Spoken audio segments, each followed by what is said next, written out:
साथियों, आज की इस वीडियो में हम कक्षा 9वीं का गणित प्रश्नावली 8.2 का प्रश्न संख्या 2 शुरू करने जा रहे हैं। प्रश्न संख्या 1 जो है लास्ट वीडियो में कंप्लीट कर चुके हैं। प्रश्नावली का नाम है चतुर्भुज यानी क्वाड्रिलेटरल। ओके, तो शुरू करते हैं प्रश्न संख्या 2। जिन बच्चों ने अभी तक चैनल को सब्सक्राइब नहीं किया तो सब्सक्राइब कर दीजिए, वीडियो अच्छी लगी तो लाइक कर दीजिए, और बाकी आपकी इच्छा है, बाकी कुछ नहीं कह सकते। अपना काम है वीडियो को अच्छी तरह से बनाने की कोशिश करना। ओके बच्चों, बाकी देखिए यहाँ पर समझ में नहीं आता है आप लोगों को या कोई भी डाउट होता है, कहीं पे कोई दिक्कत होती है तो आप लोग कमेंट बॉक्स में अपनी राय रखें और आप लोगों को वीडियो और अच्छे से समझा दिया जाएगा। ओके बच्चों, शुरू करते हैं प्रश्न संख्या 2। ABCD एक समचतुर्भुज है। समचतुर्भुज क्या होता है बच्चों, आप लोगों को जिसकी चारों भुजाएं एक समान हो और वो जो है जो डायगोनल्स होते हैं उसके बच्चों मैं बना के बताता हूँ आपको। ये है एक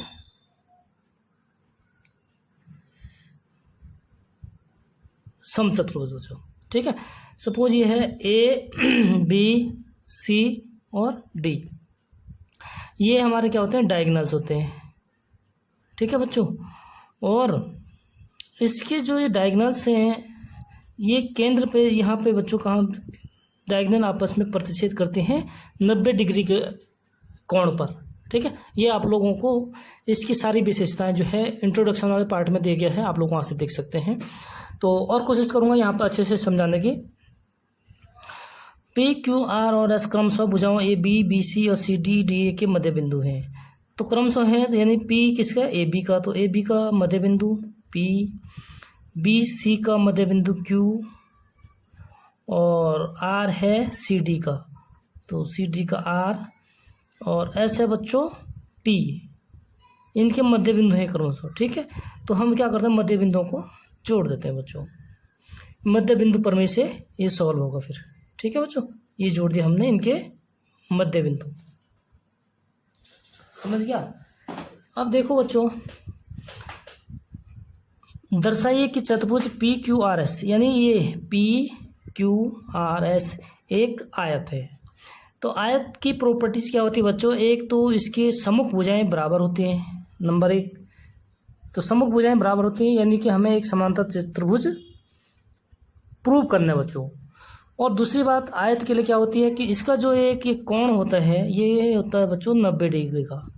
अगर 90 डिग्री का हो गया तो ऑलरेडी 4-3 और भी क्या है वो भी 90 डिग्री के प्रूव हो जाते हैं, ठीक है बच्चों। तो हमारे जो इसमें मेन पारदर्शिता है वो क्या है कि हमें जो है एक तो इसको समांतर चतुर्भुज प्रूव करना है और एक कोण 90 डिग्री का प्रूव कर देंगे तो बच्चों ये हो जाएगा हमारा एक आयत, ठीक है। ये आयत की होती प्रॉपर्टीज। तो शुरू करते हैं हल। सबसे पहले बच्चों जो दिया होता है उसको लिख देते हैं हम लोग। दिया है, क्या दिया है बच्चों, ABCD एक समचतुर्भुज है,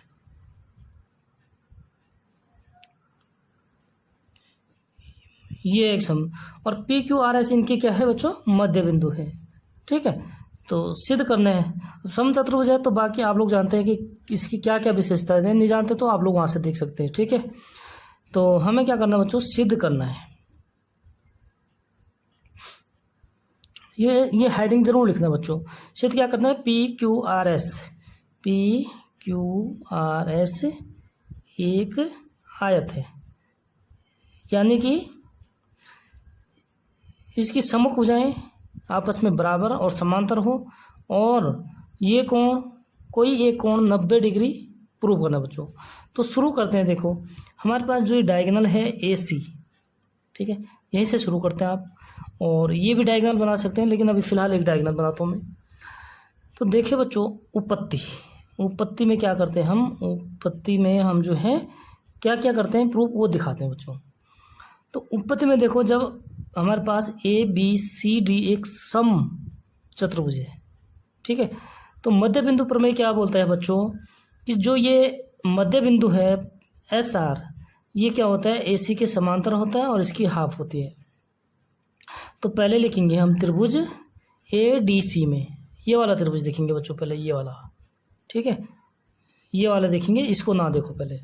तो त्रिभुज ADC में क्या दिख रहा है बच्चों, हमें जो SR है वो समांतर है किसके, AC की। ठीक है, और दूसरी चीज़ क्या दिख रहा बच्चों हमें, AC की आधी होती है, यानी SR बराबर 1/2 AC। ठीक है, और ये किस नियम के तहत है बच्चों, मध्य बिंदु प्रमेय से। मध्य बिंदु प्रमेय, जो हमारी मध्य बिंदु प्रमेय होती है वो ये बताता है। ठीक है बच्चों, तो ये हो जाएगा समीकरण नंबर 1।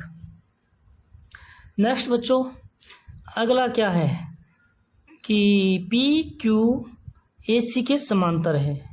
ठीक है, क्योंकि मध्य बिंदु है तो इसलिए AC के समांतर है। नेक्स्ट बच्चों देखो आगे क्या है, त्रिभुज ABC में, ABC में क्या बता रहा बच्चों कि PQ AC के क्या है, पैरेलल है। PQ पैरेलल मीन समांतर है AC के, एंड और यानी और PQ बराबर 1/2 AC। ठीक है बच्चों, और एक किस कारण से है, जो उसका कारण होता है उसको हम ब्रैकेट में लिख देते हैं मध्य बिंदु प्रमेय से, तो तभी तो समझेगा उसको एग्जामिनर कि ये कहाँ से हुआ। ठीक है, वैसे तो सब जानते हैं लेकिन आपका कर्तव्य बनता है उसका कारण लिखना है। ठीक है बच्चों, तो ये हो जाएगा मध्य बिंदु प्रमेय से। ये इक्वेशन नंबर, समीकरण नंबर 2। अब देखो बच्चों समीकरण 1 और 2 में क्या दिख रहा है आपको कि जो SR है वो AC के समांतर है, और 2 नंबर में क्या है कि PQ AC के समांतर है। जब SR भी AC के समांतर है और AC के समांतर PQ भी है, तो SR और PQ बच्चों क्या हो जाएंगे, दोनों समांतर हो जाएंगे। ठीक है, देयरफॉर यानी इसलिए SR समांतर है PQ। ठीक है, और दूसरी चीज़ देखो इसमें कि SR AC का क्या है, हाफ है, और इसमें PQ AC का क्या है, हाफ है, यानी AC के हाफ के बराबर जो है उसको यहाँ पर लिख दो बच्चों, तो सीधा सीधा हो गया SR बराबर PQ। ठीक है, और ये इसका रीजन क्या हो गया बच्चों, आगे लिख देंगे इसका रीजन समीकरण 1 और 2 से। ठीक है, अब देखिए आप यहाँ पे देखो बच्चों, ध्यान से देखना, जो SR है और PQ है ये क्या है हमारे पास, जो हमें सिद्ध करना है वो वाले चतुर्भुज की भुजाएं हैं। तो SR और PQ क्या है बच्चों, समांतर भी है और बराबर भी है। तो अगर दो रेखिक समीकरण युग्म, दो भुजाओं सम्मुख भुजाओं का युग्म, एक युग्म अगर बराबर और समांतर है, ठीक है, तो क्या हो जाता बच्चों, अगर सम्मुख भुजाओं का एक युग्म, भाई एक युग्म अगर समांतर है और बराबर है तो दूसरा युग्म भी तो बराबर समांतर हो जाएगा ऑलरेडी। ठीक है, क्योंकि PR और SP की दूरी बराबर है, क्योंकि समांतर रेखाओं की दूरी हमेशा क्या होती है, बराबर होती है। ओके, तो उम्मीद करता हूँ समझ में आ रहा होगा। अगर कहीं पे भी कोई डाउट होता है तो बच्चों आप लोग कमेंट में जरूर बताइए। अब देखिए यहाँ पे हम इससे क्या लिख सकते हैं कि PQRS एक समांतर चतुर्भुज है, समांतर चतुर्भुज है। आप लोग इसको पूरा लिखना कि समांतर चतुर्भुज है। ठीक है, ये हमने प्रूव कर दिया समांतर चतुर्भुज है, क्योंकि इसका रीजन कारण क्या है बच्चों, सम्मुख भुजाओं का एक युग्म। ठीक है, सम्मुख भुजाओं का, ठीक है, प्रूव करने के अलग अलग तरीके होते हैं बच्चों। आप लोगों को कोई और तरीका होता है तो वो भी आप कर सकते हैं, लेकिन प्रूव करना पड़ता है उसी मेथड से। किस मेथड से, जो हम पढ़ के आते हैं। ठीक है, तो सम्मुख भुजाओं का एक युग्म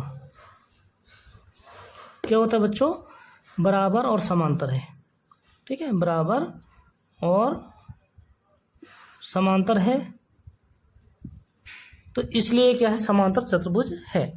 ठीक है, तो यहाँ तक हमने प्रूव कर दिया। दूसरी चीज़ बच्चों, आयत के लिए हमें करना पड़ता है कि एक कोण 90 डिग्री का है। तो यहाँ पे मैं आपको आकृति दोबारा बना देता हूँ ताकि आप लोगों को और स्पष्ट हो जाएगा। ठीक है बच्चों, ये बना दिया मैंने समांतर चतुर्भुज, समचतुर्भुज। तो समचतुर्भुज के जो डायगोनल होते हैं बच्चों, ये डायगोनल ये क्या करते हैं, यहाँ पे 90 डिग्री का कोण बनाते हैं। यहाँ पे बना देता हूँ। ठीक है, समझ में आया, ये बनाते हैं 90 डिग्री का। इसका नाम वही देते हैं जो ऊपर वाले में दिया है, ABCD। डी, और एक ओ पर जो है प्रतिच्छेद करते हैं डायगोनल। ठीक है, इनके जो मध्य बिंदु हैं उनको भी लिख देते हैं पी क्यू आर और एस। ठीक है, आप लोग मिला सकते हैं, देखो सेम लिखा मैंने। अब देखो बच्चों, हम इनको मिला देते हैं। ठीक है, ये मिला दिया मैंने। तो जो हमारे पास सपोज ये P हो गया, इसको E लिख देते हैं बच्चों और इसको F कर देते हैं। तो जो हमारा एक चतुर्भुज बन गया, ये वाले चतुर्भुज को देखें, क्योंकि हमें पूरे चतुर्भुज का एक कोण प्रूव करना है, ये कोण प्रूव करना है। ठीक है, तो इसको हम प्रूव करके बताते हैं कैसे करने हैं। देखो, ये एक चतुर्भुज बन गया। कौन सा हम लिखेंगे? चतुर्भुज। आप लोग इसको पूरा लिख रहा, मैं शॉर्टकट लिख रहा हूँ, PEOF।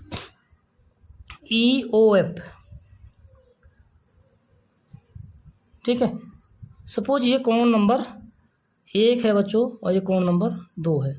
तो कोण नंबर 1 कितना है? 90। कोण 1 बराबर कोण 2। क्यों बच्चों? इसका रीजन है, रीजन क्या है कि चतुर्भुज के जो सम्मुख कोण होते हैं, समांतर चतुर्भुज के जो सम्मुख कोण होते हैं वो क्या होते हैं? बराबर होते हैं। और ये कितना दिया है? 90 डिग्री दिया है। जब सम चतुर्भुज है तो ये हमेशा क्या होता है बच्चों? सम चतुर्भुज ये अंदर वाला नहीं है, ये है ABCD, ये है सम चतुर्भुज। ठीक है, तो इसका जो ये प्रतिच्छेद करते हैं, जो डायगोनल जो विकर्ण वो 90 डिग्री पर करते हैं। ठीक है बच्चों, ये तो आप लोग जानते ही हैं। तो देखो अब इसमें क्या हो गया बच्चों कि चतुर्भुज PEOF में PE समांतर, PE समांतर है किसके बच्चों? PF की।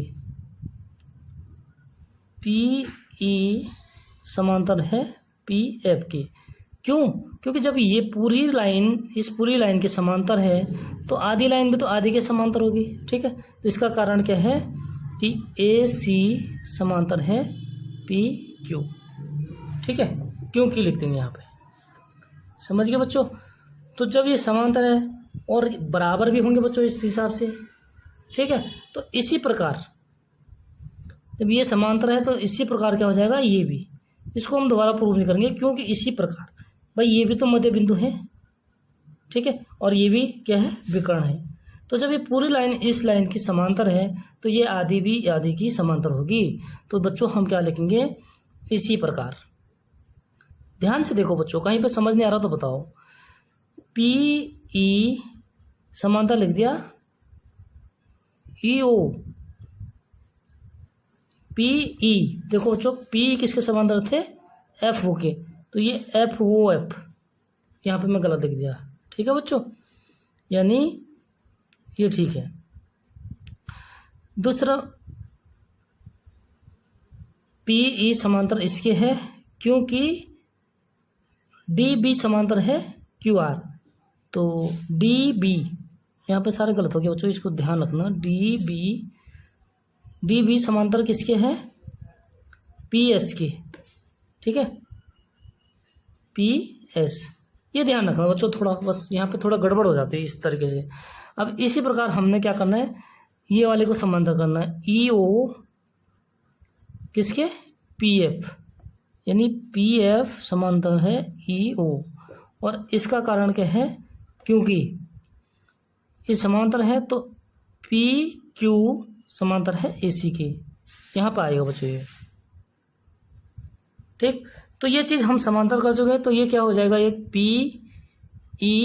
PEOF एक समांतर चतुर्भुज हो जाएगा। अतः हम लिखेंगे PEOF एक समांतर चतुर्भुज है। ठीक है, तो ये एक समांतर चतुर्भुज है, तो इससे क्या हो जाएगा बच्चों, हमारा ये लाइन हमने यहाँ पे लिखना है। समांतर चतुर्भुज है इसलिए कोण 1 बराबर कोण 2 बराबर कोण 90। ठीक है, और ये क्या है बच्चों? दिया है। क्यों दिया है? क्योंकि सम चतुर्भुज के जो विकर्ण होते हैं वो 90 डिग्री पे क्या करते हैं बच्चों? प्रतिच्छेद करती हैं, एक दूसरे को काटती हैं। ठीक है, तो ये 90 होगा, तो हमारे पास ये समांतर चतुर्भुज है, तो समांतर चतुर्भुज के सम्मुख कोण बराबर होते हैं, इसलिए ये भी क्या हो जाएगा 90 हो जाएगा। इससे प्रूफ हो गया। तो क्योंकि कोण ओ बराबर कोण पी, ठीक है, ये कोण ओ हो गया, ये कोण पी हो गया इस चतुर्भुज के लिए, ठीक है, यानी इम्प्लाइड इसको लिख सकते हैं हम कोण ओ बराबर कोण पी बराबर 90। तो 90 डिग्री हो गया, तो प्रूफ हो गया बच्चों भाई पी क्यू आर एस का ये वाला कोण प्रूफ हो गया 90 डिग्री। तो इसलिए हम लिख सकते हैं अतः P Q R S 90 degree कर दिया तो वो एक आयत हो जाता है बच्चों, ठीक है। अगर 90 डिग्री ना होता है तो वो समांतर चतुर्भुज होता है, ठीक है।